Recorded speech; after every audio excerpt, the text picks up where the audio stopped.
मैं रंजना सिंह अपने YouTube channel पर आप सभी श्रोतागण और हमारे YouTube परिवार का हृदय से स्वागत करती हूँ। बड़ों को हाथ जोड़ के प्रणाम करती हूँ, छोटों को स्नेह भरा प्यार।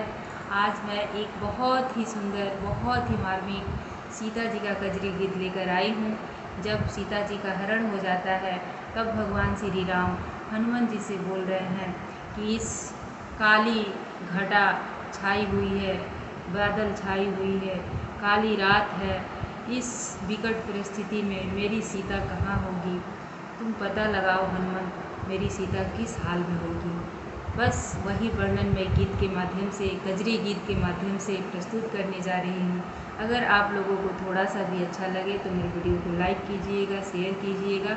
अगर नए व्यूअर्स हैं तो मेरे चैनल को सब्सक्राइब कर दीजिएगा। अपना लाड़ प्यार दीजिए इस चैनल को, अपना प्यार बनाए रखिएगा हम पर। तो चलिए प्रस्तुत करती हूँ।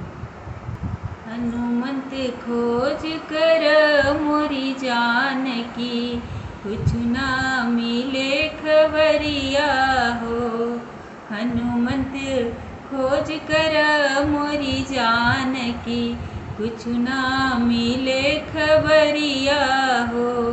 कुछ ना मिले खबरिया हो, कि कुछ ना मिले खबरिया हो। हनुमंत खोज कर मोरी जान की, कुछ ना मिले खबरिया हो।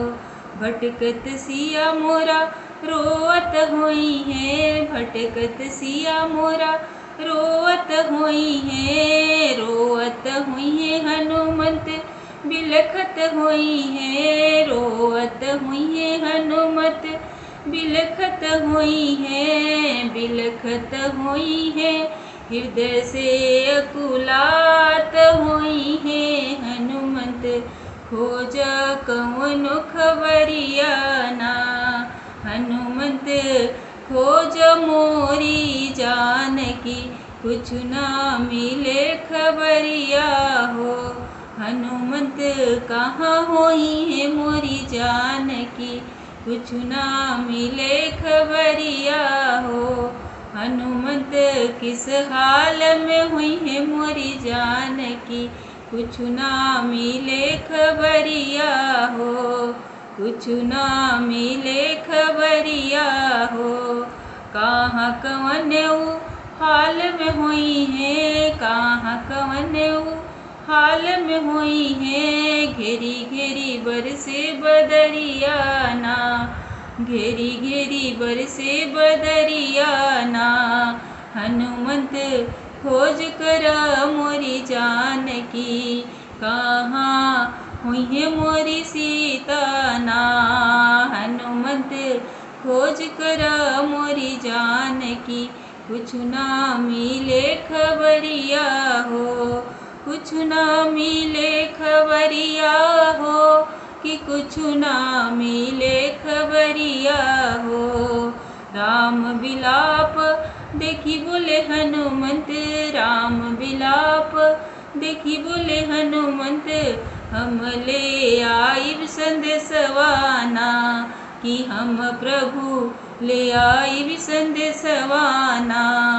चुप होखी प्रभु मोरा, चुप होखी प्रभु जी मोरा, हम ले आइब सिया संदेशवाना, कि हम ले आइब सिया संदेशवाना। हनुमंत खोज कर मोरी जान की, कुछ ना मिले खबरिया ना। हनुमंत खोज कर मोरी जान की, कुछ ना मिले खबरिया ना। खोज करत हनुमंत लंका पहुँचे, खोज करत हनुमत लंका पहुँचे, लंका पहुँचे हो, लंका पहुँचे, लंका पहुँचे, लंका पहुँचे। सीता जी के ऊपर मुनर गिराए, सीता जी के ऊपर मुनर गिराए, खुश भैली सीता मैया ना, कि खुश भैली सीता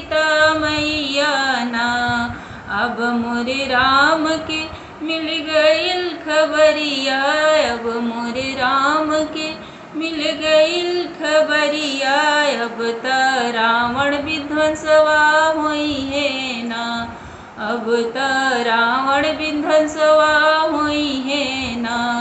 हनुमंत खोज कर मोरी जानकी, हनुमंत खोज कर मोरी जानकी, कुछु ना मिले खबरिया ना।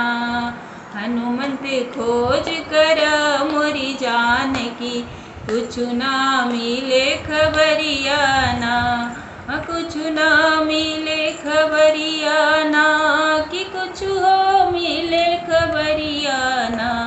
हनुमंत खोज कर मोरी जानकी, कौना हाल में बाड़ी ना।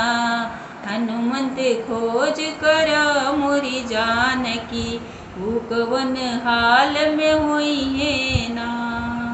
जय श्री राम, जय बजरंग बली, जय माता जानकी।